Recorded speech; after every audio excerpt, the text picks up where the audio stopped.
The storm rolled in the night they brought Luke Tanner home.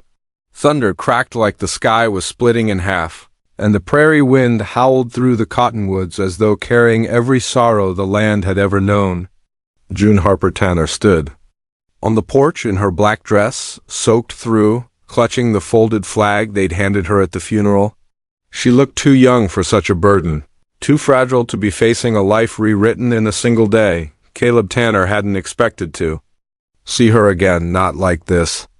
Not as his brother's widow, grieving and hollow-eyed, and certainly not as the woman fate was about to tie to him in a way he never asked for.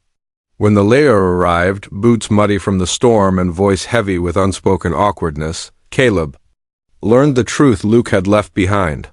His brother had signed over the ranch to both of them. Caleb and June co-owners, partners, two people bound by grief, survival, and a land that needed more than either one of them alone could give. June had nowhere else to go, and Caleb couldn't bring himself to turn her away. The early days were heavy with silence. June kept her distance, waking before sunrise and working herself to exhaustion. She moved with the cautious precision of someone who feared stillness, someone who feared the memories that crept in when her hands weren't busy. Caleb saw it immediately. The slight flinch when a door slammed. The way she apologized for taking up space. The shadows under her eyes that weren't made by grief alone. The town had whispered about Luke's last years, the drinking, the temper, the way the war had twisted him into a man June barely recognized. Caleb had suspected trouble, but seeing a lingering fear in her eyes made his stomach twist. She wasn't just mourning the man she'd married. She was recovering from him. Caleb tried to help, stepping in quietly when fences needed mending or supplies ran low, but June resisted every gesture.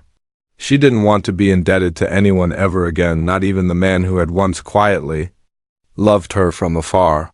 He watched her from the kitchen window every night as she sat alone on the porch swing, staring at the stars as if begging them for a sign that life wasn't always going to hurt this much. Meanwhile, the ranch was crumbling beneath their feet. Cattle were gone, fences sagged, barns leaked, and the drought had cracked the earth until it resembled shattered pottery.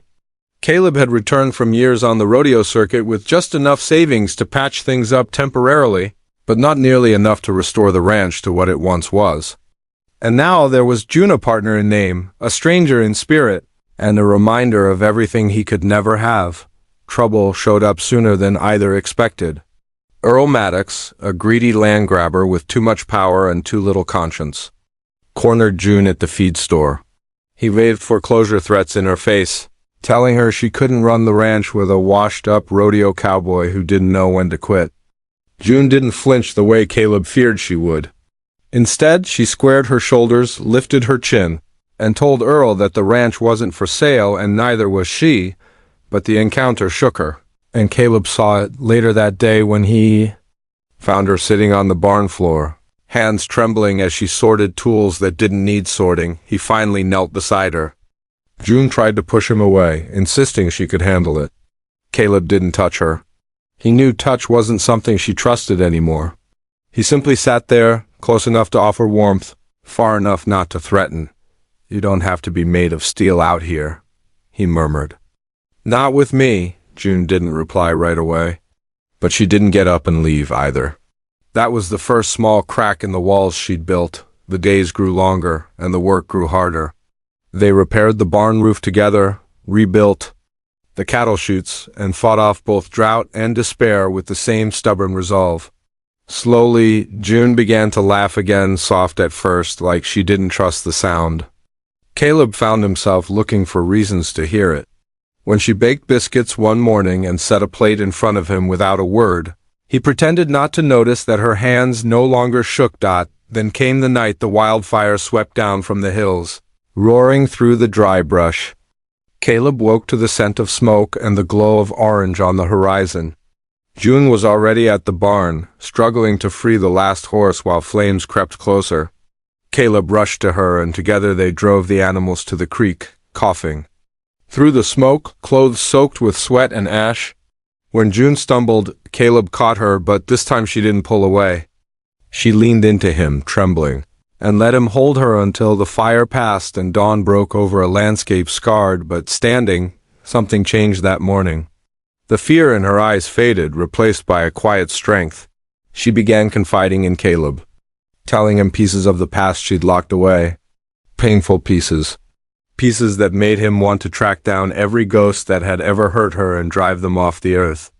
But instead he listened. He didn't fix, didn't judge. Just stayed. The ranch slowly blossomed under their combined effort. Rain returned, new calves were born, the fields turned green again. June grew surer of herself, walking with an unbroken stride that made Caleb's chest ache with a mixture of pride and something deeper, something he didn't dare name. One evening, months after the fire, June stood beside him on the porch, watching the sun sink into stripes of red and gold. She took a deep breath and said, voice steady, "I don't belong to anyone." "Not anymore," Caleb nodded. "No, you don't." Then she looked up at him, eyes softer than he'd ever seen them. "But I choose to stay here, with you, if you want me to." Caleb didn't touch her, he waited. And when June reached out first, lacing her fingers with his, it felt like the most sacred gesture in the world. They didn't rush anything. Their love grew the way the land healed slowly, with care, with trust earned inch by inch. She was never owned, never claimed. She was a partner, an equal. A woman who rose from the ashes of her past and built a life rooted in freedom, strength, and new beginnings. Years later, folks would say the Tanner Ranch survived because Caleb Tanner refused to give up. But those who truly knew the story would whisper a different truth. It survived because June chose to live again. And because a cowboy loved her enough to let her stand on her own 2 feet until she chose to stand beside him. And that choice, more than anything, became the legacy they built together.